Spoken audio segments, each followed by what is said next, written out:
impossible d'y échapper. Cette nourriture abondante, trop sucrée, pleine de mauvais gras, nous cerne. Elle est partout. Et depuis des décennies, le corps encaisse mal ces nouvelles habitudes alimentaires. Mais qu'en est-il du cerveau? Notre santé mentale, nos humeurs et nos capacités cérébrales sont-elles aussi à la merci d'un mauvais coup de fourchette? On sait que la malbouffe fait grossir, mais la science nous dit désormais qu'elle pourrait aussi faire rétrécir nos cerveaux. Attachez vos serviettes, les scientifiques passent à table. Une alimentation riche en gras et en sucre conduit à des modifications des parties du cerveau utilisées pour la mémoire. C'est un domaine de recherche récent, une science neuve qui met au jour une nouvelle facette de la nutrition. Une consommation importante de matières grasses et de sucre reprogramme le cerveau. Ce qui vous passe par la tête dépend aussi de ce que vous mettez dans votre assiette.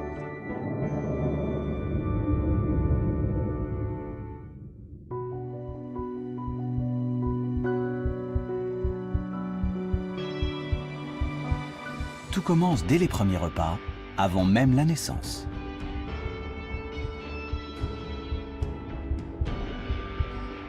Le cerveau se construit pendant la grossesse.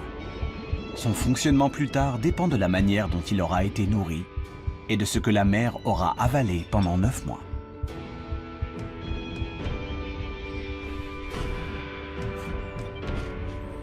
Les conséquences d'une mauvaise alimentation sur la santé de l'enfant pendant la gestation sont connues depuis longtemps. Mais en Australie, ce sont les répercussions sur le fonctionnement du cerveau qui préoccupent les scientifiques aujourd'hui. Phyllis Jacka, professeure à l'université de Melbourne, est l'une des meilleures spécialistes du lien entre nutrition et cerveau. Elle a examiné le comportement de milliers d'enfants après avoir suivi les habitudes alimentaires de leur mère au cours d'une vaste étude qui incluait 23 000 femmes enceintes. Nous avons mesuré la quantité de junk food, de nourriture transformée qu'elles ont mangée, mais aussi leur consommation de nourriture plus saine, riche en nutriments et en fibres. Puis nous avons regardé le comportement émotionnel de leurs enfants sur les 5 premières années de leur vie. Évidemment, nous avons pris en compte les biais liés à l'éducation, les revenus et la santé mentale des parents. On a constaté, et c'était flagrant, que les mères dont l'alimentation pendant la grossesse se résumait à des produits transformés, des boissons sucrées, des snacks salés, avaient ensuite des enfants plus susceptibles d'être agressifs, colériques et capricieux. Cette corrélation inquiétante suggère que l'alimentation de la mère impacte la santé psychique de l'enfant. Cela reste à démontrer sur le plan biologique. En tout cas, Phyllis Jacka, elle, en est convaincue.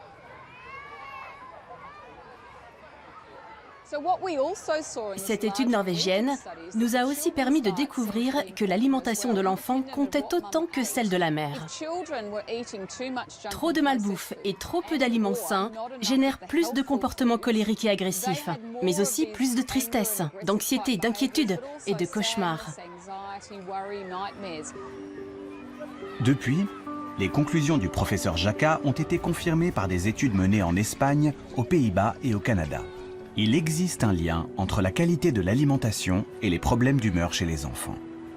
Mais quelle en est la nature? De quelle façon la nourriture vient-elle interférer avec le fonctionnement des neurones? Les excès de gras et de sucre sont désormais dans le collimateur des scientifiques qui travaillent sur le cerveau. Les excès, mais aussi les carences. La nourriture transformée, la junk food souvent vide de nutriments, n'apporte pas tout ce dont le corps et surtout les neurones ont besoin.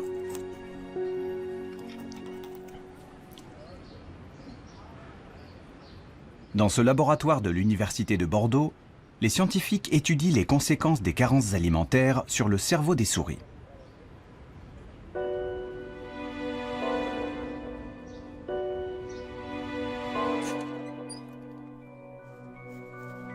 Cette expérience sert à mesurer l'anxiété. L'animal a le choix, explorer la partie éclairée ou bien se terrer dans l'ombre. Une souris normale prend toujours le temps d'examiner la zone éclairée.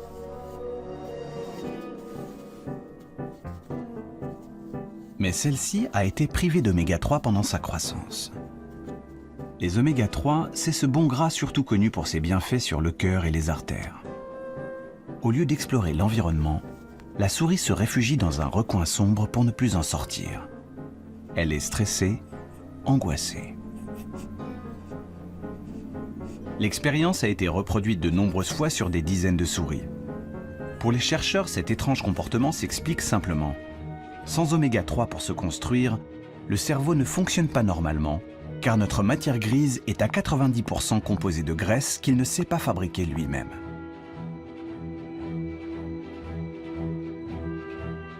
Le cerveau, c'est l'organe après le tissu adipeux le plus riche en acides gras polyinsaturés, qu'on appelle aussi oméga 3.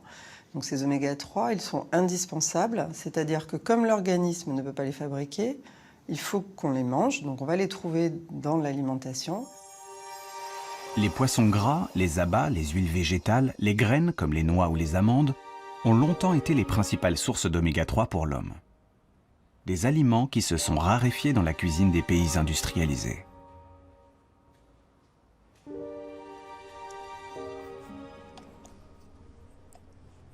Alors, Sophie Layet a voulu aller plus loin et comprendre ce qui cloche dans le cerveau de ces souris anxieuses qu'on a privées d'oméga 3. Elle a examiné leurs neurones de très près. Et sous le microscope, des anomalies apparaissent clairement. Ici, les neurones ont une arborisation, c'est-à-dire tous ces prolongements qui est réduite en situation de carence alimentaire en oméga 3. À un niveau plus précis, on voit que la connexion entre les neurones qui est représentée par ces petites protubérances, ces synapses, sont également diminuées et ceci traduit qu'il y a un impact sur la connectivité entre les neurones dans le cerveau de ces souris carencées en oméga 3. Sans oméga 3 pour se développer, les neurones auraient donc du mal à communiquer entre eux car la structure même des cellules est modifiée.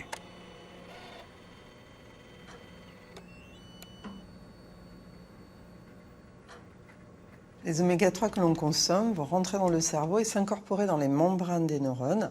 Et lorsqu'ils s'incorporent, ils vont donner une flexibilité à cette membrane des neurones plus importante et permettre une meilleure connexion de ces neurones entre eux. La quantité d'oméga 3 qui pénètre dans le cerveau est cruciale pour rendre les cellules cérébrales plus efficaces. Car lorsque ces acides gras s'incorporent aux membranes, ils en améliorent les propriétés électriques. Dans les neurones riches en oméga 3, le signal se propage plus vite. Le réseau est plus efficace. Priver le cerveau d'oméga 3, c'est donc prendre le risque qu'il fonctionne moins bien. La population générale est carencée en oméga 3. On a des apports insuffisants en oméga 3. Donc c'est important d'y veiller, de faire attention, surtout dans les périodes particulières, comme la période développementale, qui est cette période où les oméga 3 s'incorporent massivement dans le cerveau. Également l'adolescence, puisque l'adolescence est une période particulière de changement alimentaire. Et puis également au cours du vieillissement, où l'incorporation dans le cerveau des oméga 3 a tendance à être moins efficace. Donc il faut augmenter la prise oméga 3. Première règle pour qu'un cerveau tourne à plein régime donc, éviter les carences. Mais encore faut-il que les bons nutriments soient accessibles, une alimentation variée soit disponible. Que se passe-t-il pour les neurones quand les repas sont pauvres et surtout toujours les mêmes? Le grand hamster qui a longtemps prospéré ici dans la plaine d'Alsace en fait aujourd'hui la douloureuse expérience. Depuis les années 60, on observe un déclin de cette population de hamsters qui est au bord de l'extinction aujourd'hui. Et en même temps, ce qu'on a vu, c'est une augmentation de la surface agricole cultivée en maïs. Carolina Bolt s'est donc demandé si l'effondrement de la population était lié à la surabondance soudaine de maïs. Elle a donc fait une expérience de laboratoire en nourrissant le hamster exclusivement avec cette céréale. On a observé pendant la reproduction des troubles du comportement chez les femelles, qui se traduisaient par une hyperagressivité, une hypersensibilité dès qu'il y avait un bruit dans la pièce.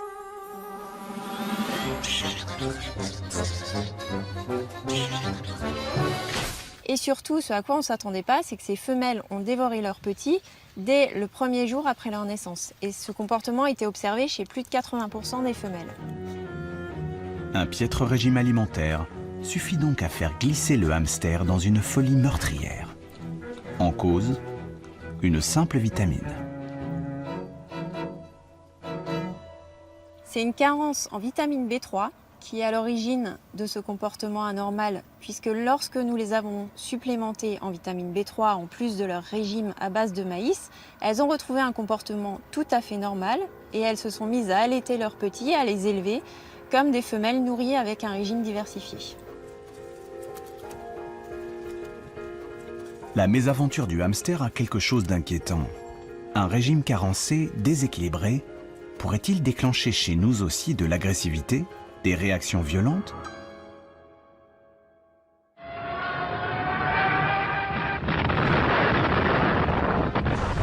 Les archives de la dernière guerre en Hollande ont fourni aux scientifiques l'occasion d'étudier cette question. À l'époque, les privations alimentaires ont eu de lourdes conséquences sur les comportements de toute une génération. Pendant la Deuxième Guerre mondiale, il y a eu une famine aux Pays-Bas. Et pendant cette période, des femmes enceintes ayant souffert de la faim ont donné naissance à des enfants qui, plus tard, vers 18-19 ans, ont montré des troubles de sociabilité plus importants que les gens du même âge, nés à une autre époque. Impulsivité, agressivité et violation récurrente de la loi. Cette génération a été particulièrement marquée. Depuis, de nombreux travaux établissent un lien entre violence et qualité de l'alimentation au quotidien.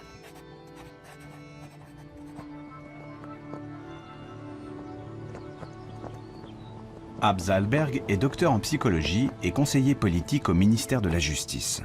Sa spécialité, nutrition et criminalité. Il est convaincu qu'enrichir la nourriture en vitamines, acides gras et minéraux peut réduire l'agressivité.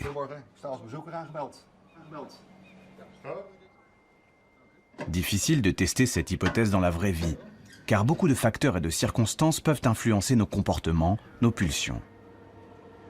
Afin d'étudier l'alimentation dans un contexte quasi idéal, sans l'influence de nombreux paramètres, il a choisi la prison.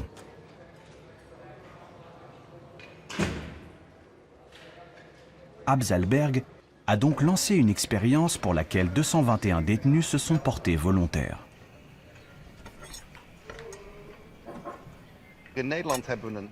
Ici, aux Pays-Bas, nous avons mené une étude sur de jeunes détenus dans 8 prisons différentes. Pendant 3 mois, nous leur avons donné des suppléments de vitamines, minéraux et acides gras.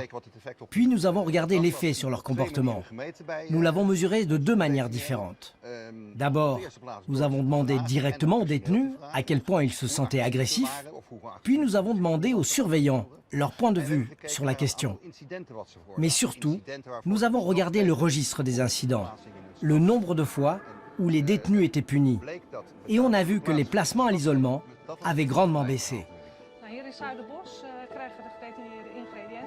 Dans le groupe de détenus dont les repas ont été améliorés, le nombre d'incidents a été réduit d'1 tiers.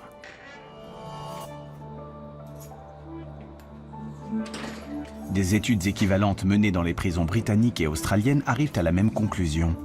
Minéraux, oméga 3 et vitamines ajoutées comme complément alimentaire réduisent les comportements violents.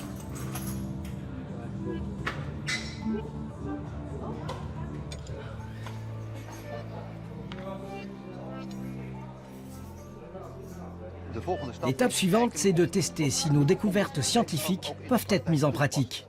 Nous avons plusieurs projets avec l'administration pénitentiaire. Nous verrons si une modification de l'alimentation peut être envisagée comme un moyen de réguler l'agressivité. Ce que nous ingérons a donc le pouvoir de changer nos humeurs, de stimuler certaines pulsions.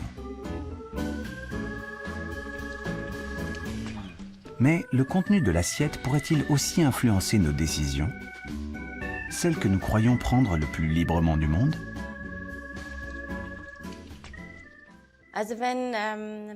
Quand on demande aux gens s'ils pensent que la nourriture, ce qu'ils mangent, a un impact sur la santé, la plupart répondent oui. Mais lorsqu'on leur demande si l'alimentation peut aussi influencer les pensées, les décisions, très peu de gens sont prêts à croire que c'est le cas.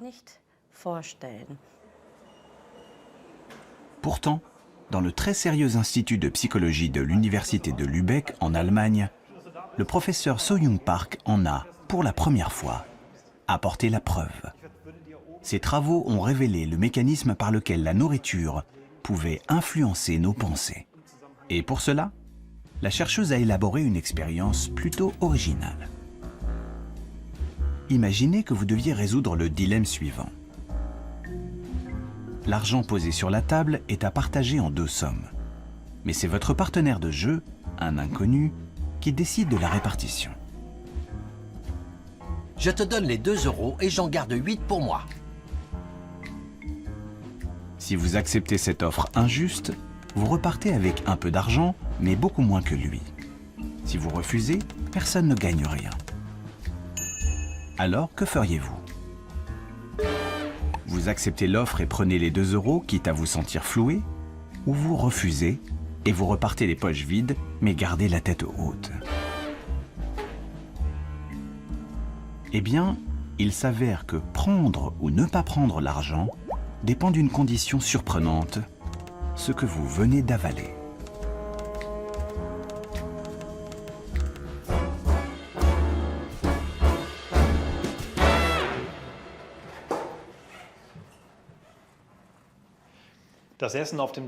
Nous vous avons préparé un petit déjeuner. La seule consigne à respecter, c'est de tout manger. Je reviens plus tard pour la partie comportementale. Bon appétit.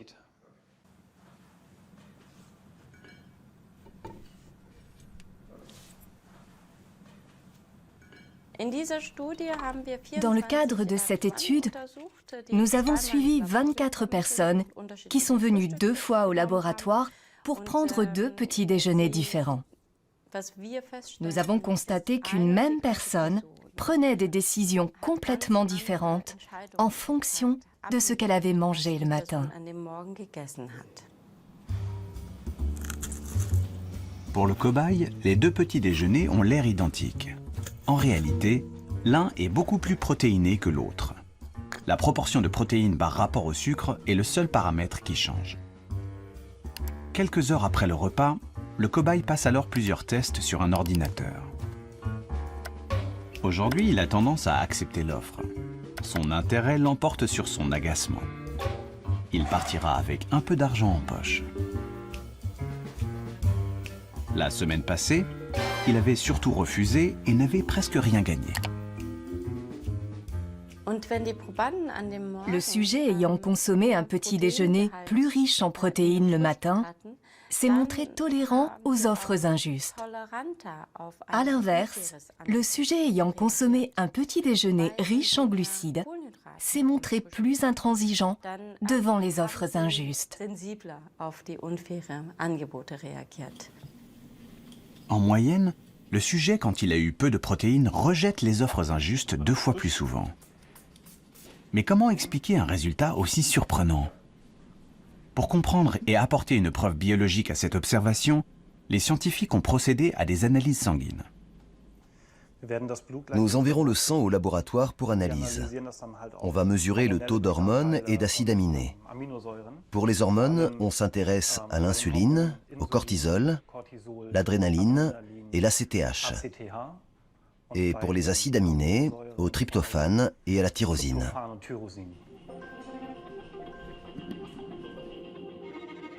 Dans cette liste, le plus important, c'est la tyrosine.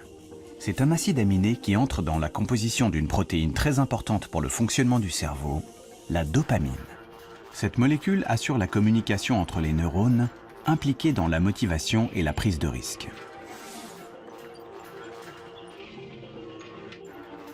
Les résultats des analyses montrent que les sujets qui présentent un taux plus élevé de tyrosine dans le sang sont ceux qui acceptent plus facilement l'offre inéquitable. Nous supposons donc que l'augmentation de tyrosine dans le sang augmente la quantité de dopamine dans le cerveau, qui à son tour change le comportement. Autrement dit, en quelques heures, ce que nous mangeons modifierait subtilement la chimie du cerveau et donc la communication entre les neurones, suffisamment pour orienter certaines de nos décisions. À l'Institut de psychologie de Lübeck, les expériences se poursuivent pour confirmer ce résultat. Car il s'agit d'une première et les implications sont nombreuses.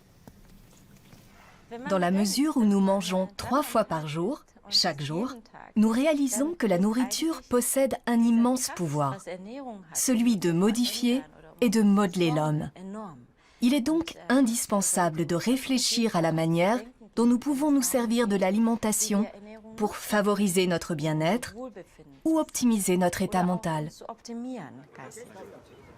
Entre les carences alimentaires qui ramollissent le cerveau, perturbent les humeurs, et le menu qui interfère avec les décisions du quotidien, il est de plus en plus clair que l'alimentation joue un rôle prépondérant dans notre vie psychique.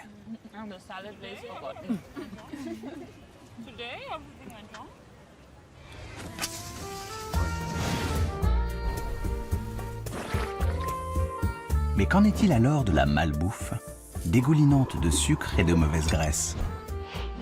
Qu'arriverait-il si nous ne mangions plus que cela?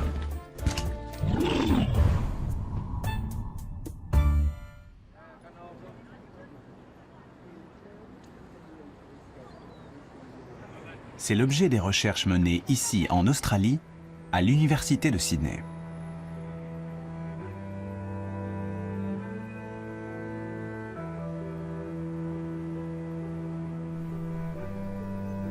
Margaret Morris dirige le seul laboratoire au monde où les rats sont nourris à la malbouffe. Celle que vous trouvez dans les supermarchés et qu'on vous sert dans les fast-foods bon marché.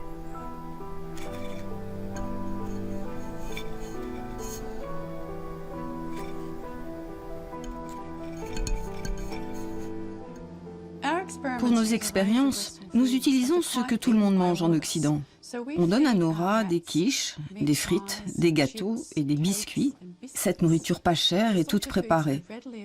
On reproduit les habitudes alimentaires du monde occidental. Première conséquence, le rat double ses rations alimentaires. L'animal n'est jamais rassasié. Mais ce n'est pas le plus surprenant.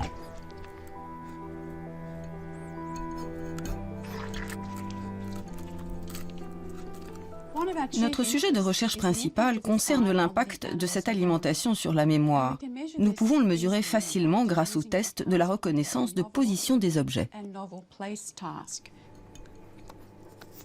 Pour ce test, la chercheuse place des objets dans l'environnement d'un rat. Celui-ci vient immédiatement les examiner, car les rongeurs sont très curieux par nature. Une fois que l'animal a terminé son exploration et mémorisé son environnement, il est momentanément mis à l'écart. Puis on remet l'animal en présence du même objet que l'on a changé de place.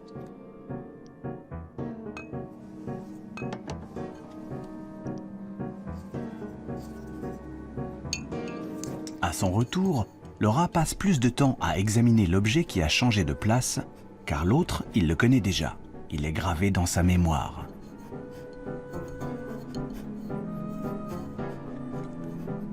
Les rats suralimentés, eux, se comportent différemment.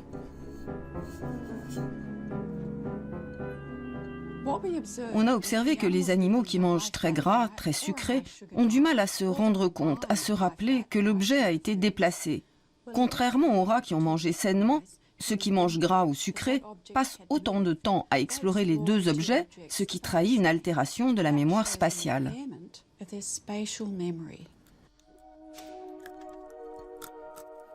Les rats suralimentés ont une mémoire spatiale abîmée, mais aussi d'autres dysfonctionnements qui sonnent comme un signal d'alarme pour les scientifiques.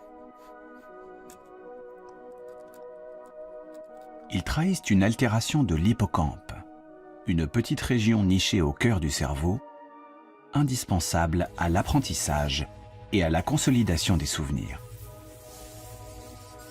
Et les dernières études montrent que, chez l'homme, une alimentation trop riche interfère aussi avec l'hippocampe.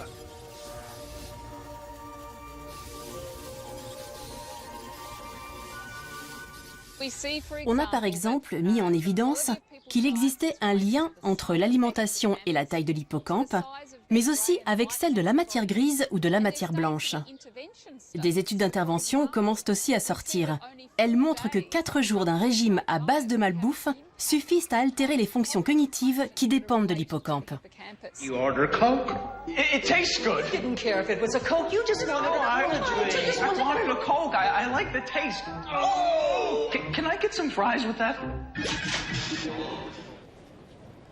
Notre mémoire, nos capacités intellectuelles, sont-elles vraiment menacées par nos nouvelles habitudes alimentaires? Il est encore trop tôt pour être catégorique. Mais les indices s'accumulent et inquiètent les scientifiques. Margaret Morris cherche désormais à comprendre comment une nourriture trop riche perturbe le cerveau de ces rats au point d'en affecter l'efficacité. Une hypothèse est en train de s'imposer. Manger trop de gras, trop de sucre déclenche une réaction inflammatoire et celle-ci se propagerait aux neurones. Ces aliments entraînent une réaction inflammatoire dans le corps. Ce mécanisme est bien connu chez les personnes obèses, mais il semblerait que ce soit aussi une réaction aiguë. On a constaté que les niveaux de molécules inflammatoires augmentent en fonction de l'alimentation.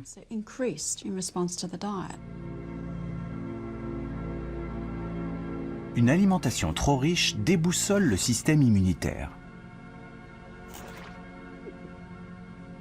Il s'affole et déclenche une réaction inflammatoire, en particulier dans les tissus graisseux. Nos masses grasses libèrent des molécules qui propagent ensuite cette inflammation dans tout le corps. On pensait les neurones épargnés par le phénomène, bien à l'abri derrière la barrière hémato-encéphalique. Cette membrane, qui entoure les vaisseaux sanguins et normalement protège le cerveau. L'augmentation de l'inflammation dans le corps se propagerait au cerveau.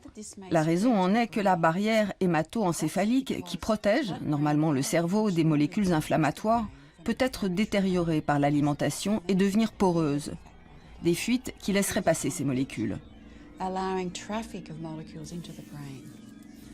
Chez le rat, en réaction à la nourriture, on a observé des changements dans les niveaux de molécules inflammatoires à l'intérieur du cerveau. Et ceci était corrélé à la perte de mémoire. L'inflammation qui s'infiltre dans les méninges déclencherait alors un phénomène particulièrement surprenant. Dans son laboratoire, Sophie Layet vient de montrer chez des souris suralimentées que certaines cellules immunitaires du cerveau, les cellules microgliales, se mettent à dévorer les neurones. Ces cellules microgliales au sein du cerveau sont importantes parce qu'elles peuvent manger, grignoter les neurones qui sont morts.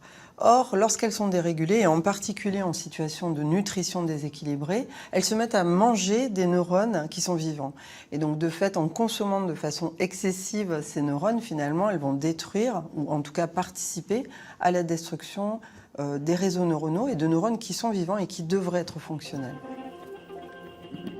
La réaction des cellules microgliales a été filmée in vitro. Ce sont elles que l'on voit s'agiter sur ces images. En rouge apparaissent les fragments de neurones qu'elles ingurgitent. Chez une souris obèse, l'activité devient frénétique. Ce phénomène, au cœur des neurones, est aujourd'hui suspecté de nuire significativement au bon fonctionnement du cerveau.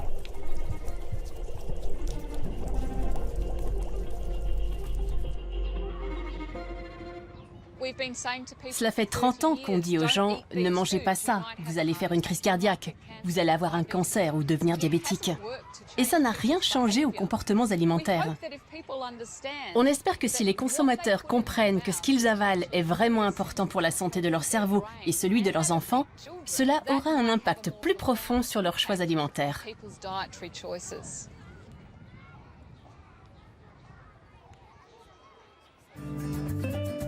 Prendre conscience que certaines habitudes alimentaires nuisent au cerveau est une chose.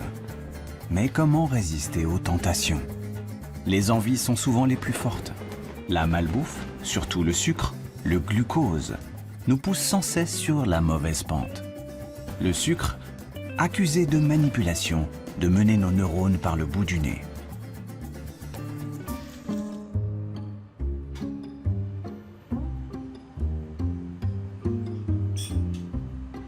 Microscope, mini-manipulateur et enregistreur ultrasensible. Xavier Fioramenti est aux commandes d'une machine capable d'enregistrer l'activité électrique d'un seul neurone. Le principe est simple. Une tranche de cerveau de souris baigne dans un liquide qui le maintient en vie.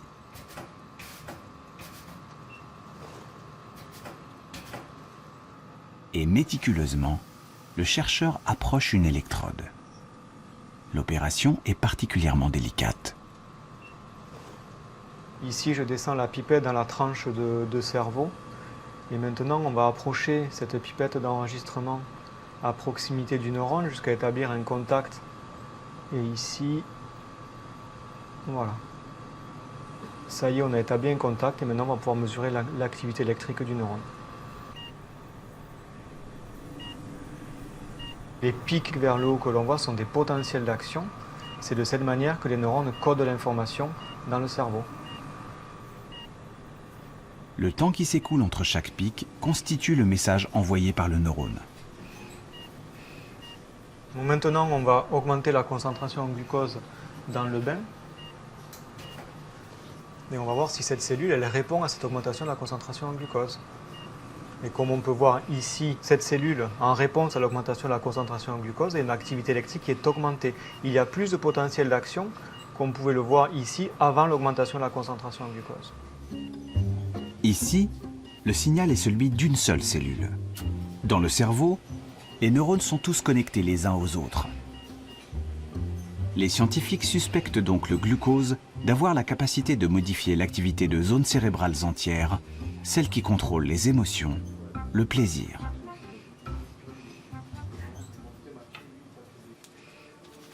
Est-ce ainsi que le sucre assure son emprise sur notre volonté? Ce n'est pour l'instant qu'une hypothèse. Mais l'addiction, la dépendance au sucre, fait aujourd'hui l'objet d'une recherche intense dans les laboratoires. Et ce qui apparaît de plus en plus évident, c'est que le pouvoir du sucre s'apparente à celui d'une drogue.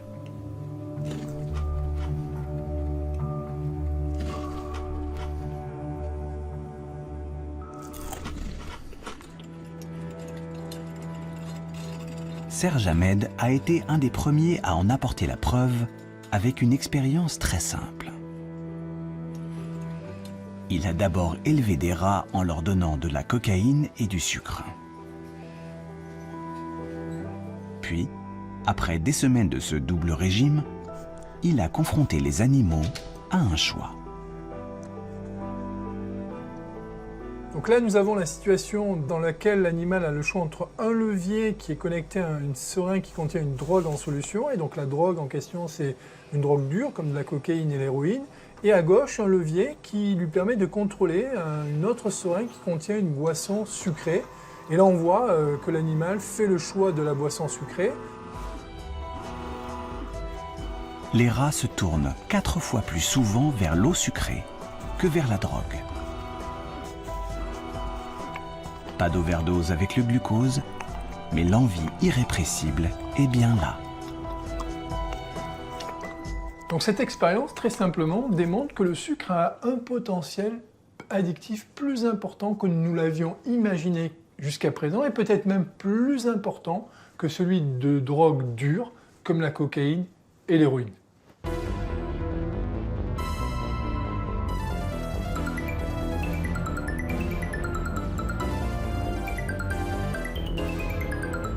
Aujourd'hui, on vit dans un environnement alimentaire qui est un peu devenu fou, dans lequel on va retrouver du sucre dans tout un tas d'aliments. Donc bien sûr dans des aliments dans lesquels on s'y attend, comme par exemple les boissons sucrées. Mais on va retrouver également du sucre dans des aliments qui n'ont pas vocation à être sucrés, comme par exemple le jambon ou la soupe, et on pourrait citer d'autres exemples. Et rajouter du sucre dans ces aliments-là va justement contribuer au fait qu'on va rendre des gens accros à leur insu.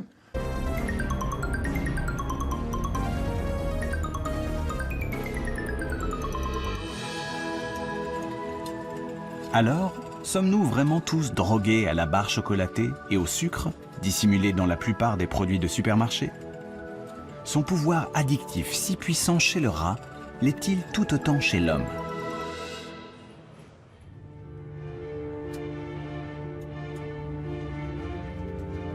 L'influence de la nourriture sucrée sur le cerveau humain est justement à l'étude ici, à l'Institut de recherche de l'Oregon.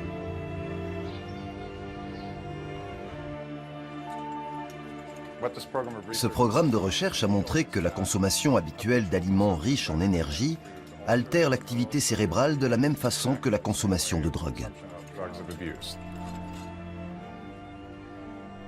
Eric Stice a recruté une centaine d'étudiants dont la moitié avait l'habitude de s'empiffrer de crème glacée, tandis que l'autre n'en mangeait jamais.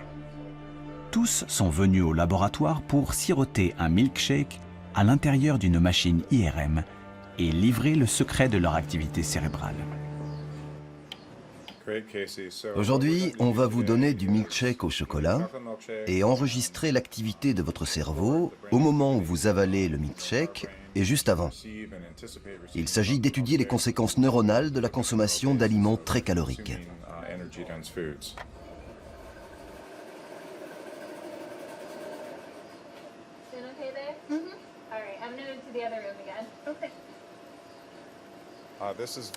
C'est très simple. Vous allez boire du milkshake et vous aurez juste à rester immobile. Après l'avoir gardé en bouche 5 secondes, vous pourrez l'avaler. On répétera cette expérience plusieurs fois. Grâce à un simple tuyau, le sujet sirote le milkshake sans bouger la tête. On a découvert que chez les gens qui n'ont pas l'habitude de manger de la crème glacée, le circuit de la récompense s'active facilement. Il s'allume de manière très forte. En revanche, chez ceux qui mangent souvent de la crème glacée, la réaction est différente. Il n'y a pratiquement aucune activation. Cela montre que la consommation régulière d'aliments très caloriques réduit le plaisir que l'on ressent lorsqu'on en mange. Le circuit de la récompense est une région cérébrale qui contrôle la sensation de plaisir. Elle est particulièrement sensible à la consommation de sucre. Mais trop en manger finit par atténuer sa réactivité. À dose égale, le plaisir ressenti s'en trouve réduit. Ce qui est intéressant, c'est que ceux qui consomment de la cocaïne ou d'autres drogues très régulièrement présentent une tendance très similaire. Ils doivent augmenter leur consommation pour ressentir le même plaisir. En cause, la diminution de la réaction du circuit de la récompense lorsqu'ils consomment trop de ce qui leur procure du plaisir.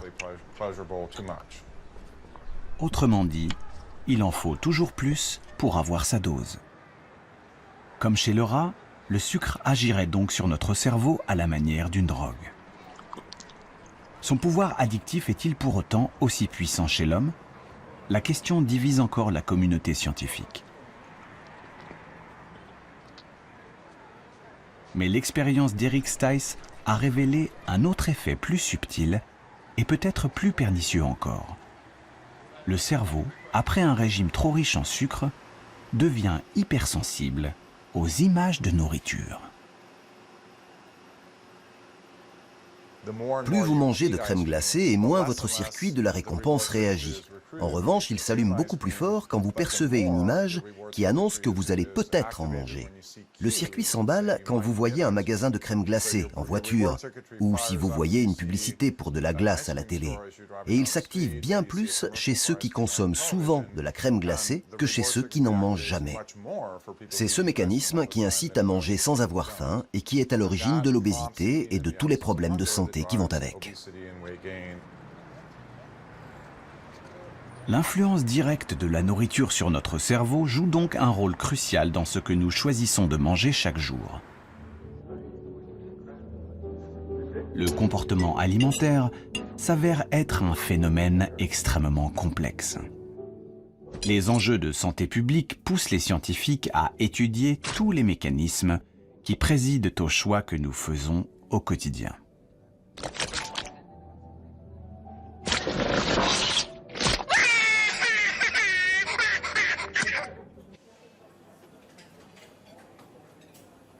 Que se passe-t-il vraiment dans le cerveau au moment de prendre un dessert plutôt qu'une entrée, un poisson plutôt qu'une viande?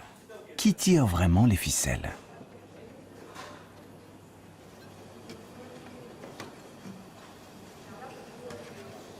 Le laboratoire de Carlos Ribeiro est à la pointe de la recherche sur les choix alimentaires. Ce que nous voulons découvrir, ce sont tous les composants, les gènes, les molécules, les neurones, qui gouvernent aux choix alimentaires. Et pour cela, nous avons besoin de faire des études très fines.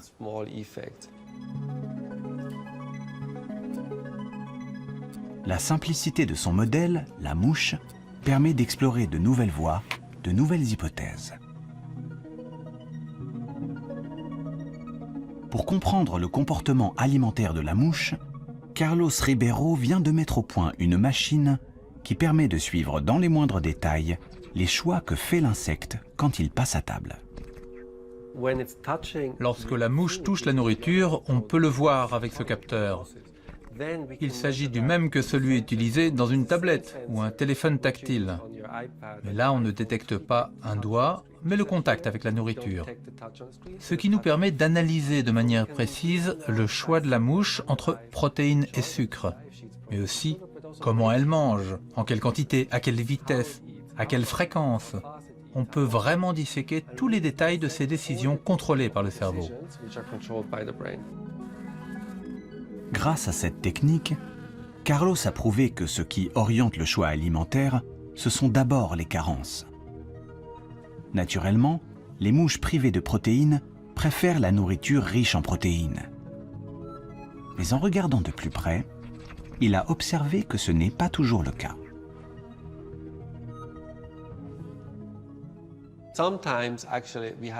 On s'est rendu compte que certaines mouches n'avaient jamais d'attirance pour les protéines. On a donc cherché à comprendre pourquoi.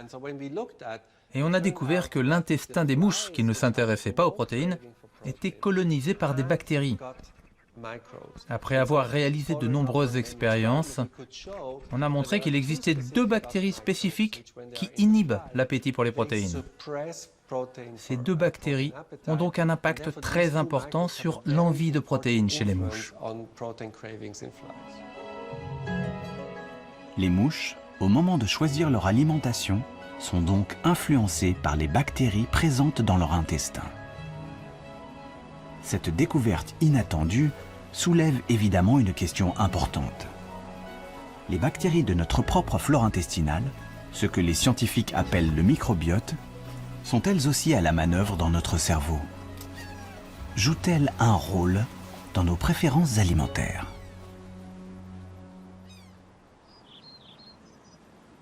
À l'université de Cork, en Irlande, John Cryan est un pionnier dans la recherche sur le microbiote.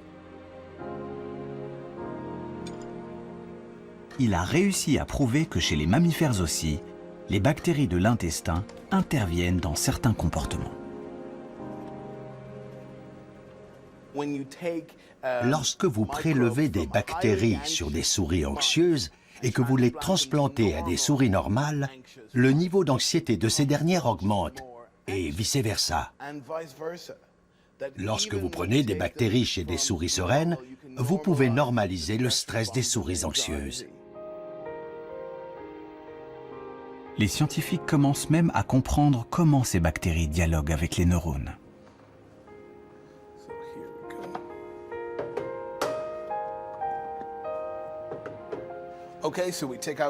On retire les organes et on découvre le nerf vague, ici en jaune. C'est le long nerf connecté à tous les organes qui descend jusque dans les intestins. C'est vraiment la voie de communication clé entre nos intestins et notre cerveau.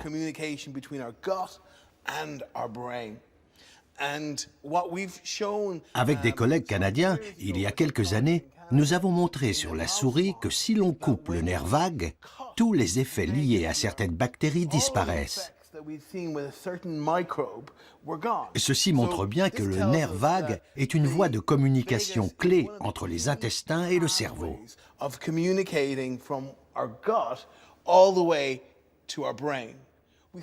Il nous reste à comprendre ce qu'il se passe exactement dans le cerveau.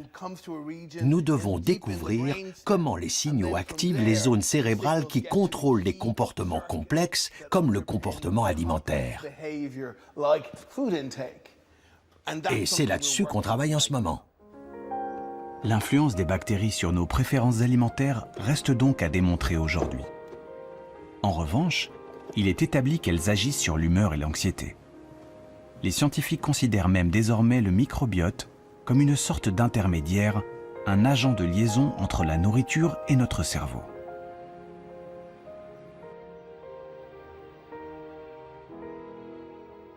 Le principal facteur qui influence la flore intestinale, c'est la nourriture que nous consommons. La diversité de l'alimentation est essentielle. De notre naissance à notre mort, elle détermine la composition du microbiote. On commence tout juste à se rendre compte de l'influence de ce que nous mangeons sur la composition de nos bactéries et donc de l'importance de notre alimentation dans ce qui se passe dans notre cerveau.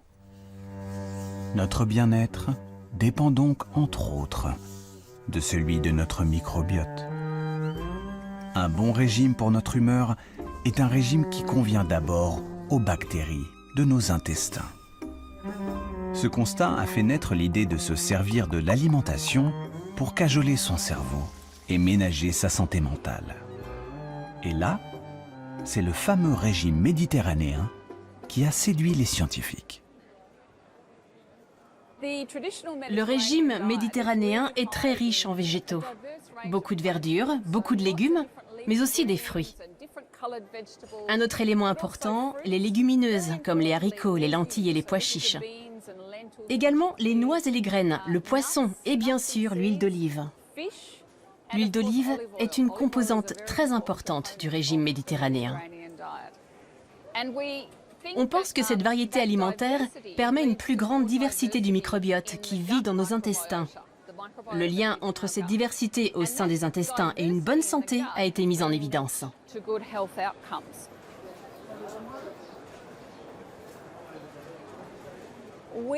On a réalisé une première étude l'an dernier avec 67 personnes qui souffraient de dépression sévère. Ils ont reçu l'aide d'un diététicien pendant 3 mois. À la fin, on a à nouveau évalué leurs symptômes. On a constaté que l'amélioration de la dépression était corrélée au changement de l'alimentation. Ceux qui ont adopté au mieux le régime méditerranéen sont ceux dont les symptômes ont le plus reculé.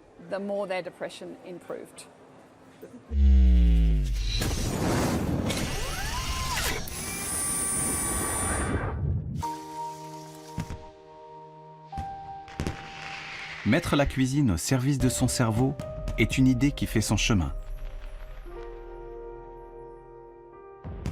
Les scientifiques explorent désormais toutes les pistes. Les épices vantées depuis des siècles par la médecine traditionnelle indienne sont désormais étudiées dans les laboratoires pour leurs vertus sur le mental.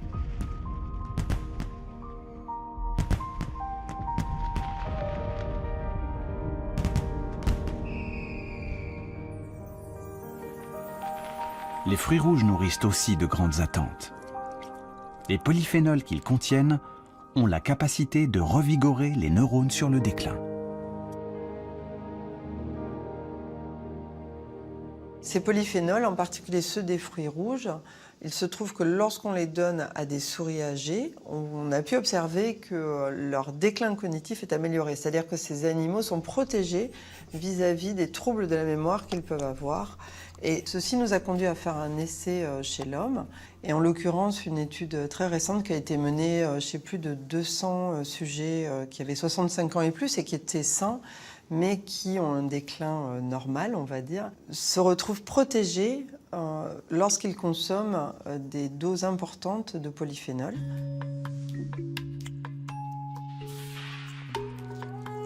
Les fruits rouges et les épices sont-ils les ingrédients miracles pour des neurones éternellement jeunes? Il est encore prématuré de le dire.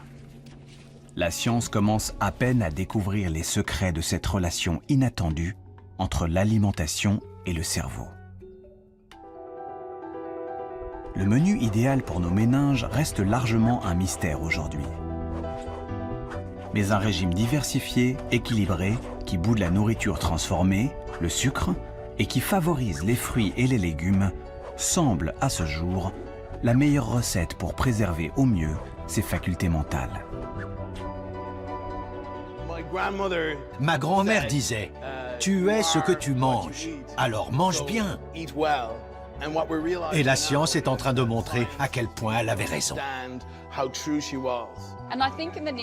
Dans les années à venir, il est fort probable que l'on commence à penser nutrition et médecine personnalisée et à comprendre très clairement comment les aliments interagissent avec le cerveau. Si on limitait les carences, est-ce que cela ferait baisser la criminalité? Trop tôt pour le dire. Ce qu'on sait, c'est que quand on fait le pari d'une alimentation saine, cela a des effets sur le comportement. Plus on mange de barres chocolatées, plus on est sensible aux sollicitations, et plus on mange de barres chocolatées. C'est monstrueux. La meilleure chose à faire si vous avez des enfants, c'est de leur donner une alimentation saine et pas ce genre de merde. J'ai dit merde, désolé.